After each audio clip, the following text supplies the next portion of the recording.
Managing your money using the 50-30-20 rule. Today, we're talking about the 50-30-20 budget rule. I know you've probably heard or maybe come across this rule before, and you might even know a thing or two about this rule. But in today's video, we will explain exactly what this budget rule means, how to use the rule, and what not to do so that you can meet your financial goals.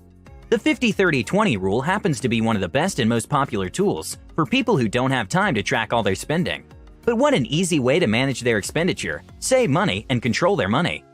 The rule works like this. It requires you to divide your expenditures into 3 categories: your needs, your wants, and savings or debt. But before we continue with the video, are you a subscriber? If not, please hit the subscribe button and the bell icon to get notified whenever we post. Now let's dive into the video. To help us illustrate this rule, I'd like you to say hello to John. John's an average guy who makes $4,500 a month after tax. Using the 50-30-20 rule, John will need to divide his money like this. 50% of his money, which is $2,250, will go into his needs. 30%, which is $1,350, will go into his wants. And 20%, which is $900, will go into his savings or paying off debt. Just like John, you too will need to divide your income into those categories. Simple, right? But let's look at it a little closer. Step 1. Limit your needs. Needs are things you can't live without.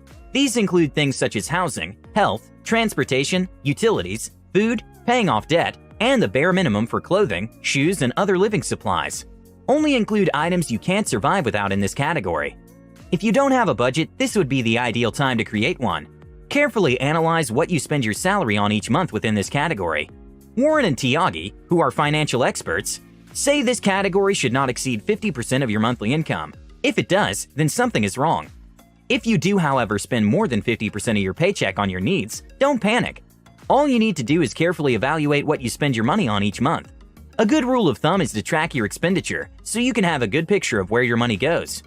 Once you know where your money is going, adjust your needs by reducing unnecessary expenditures or find cheaper alternatives.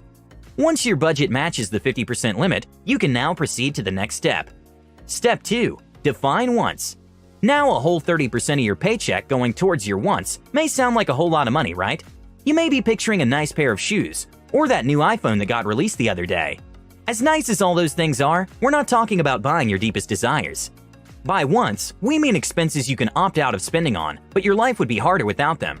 I'm not sure your life will be any harder without that new phone, but you might find it hard to communicate without a mobile data plan. This category should include things like your internet plan, data plans, home cable bills, mechanical, not cosmetic repairs to your car, and so on. I bet you now get it. Sometimes it may be hard to distinguish between needs and wants, but the rule of thumb when it comes to defining a want is by asking yourself if you can live without it, and if you can, then it's most likely a want. Now the final step. Step 3. Save up. The final 20% of your paycheck should go towards your savings and paying off debt if you have any. This money can be used as an emergency fund, a deposit for a home, for investing, or savings for retirement.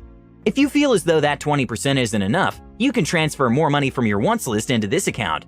Now let's talk about the types of debt that should be included in the 20% category. The only debt that should go into this category is that which is above the minimum required payment.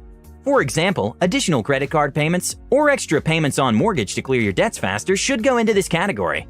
The minimum payments on debt should definitely go towards the needs category. The reasoning behind this is that the minimum required payments are compulsory, and failure to pay them would cause adverse effects on your credit status, something you just can't live with.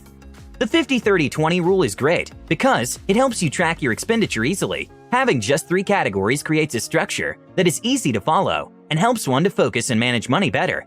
It's less detailed, making it ideal for individuals who have busy lifestyles and minimal time available in a day. The rule works really well for people within the lower income brackets, between $100 and $6,000.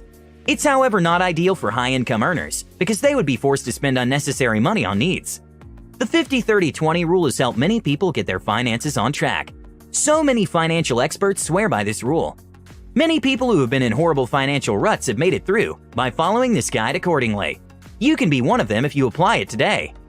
Well, that's it for today, folks. We hope you enjoyed the video.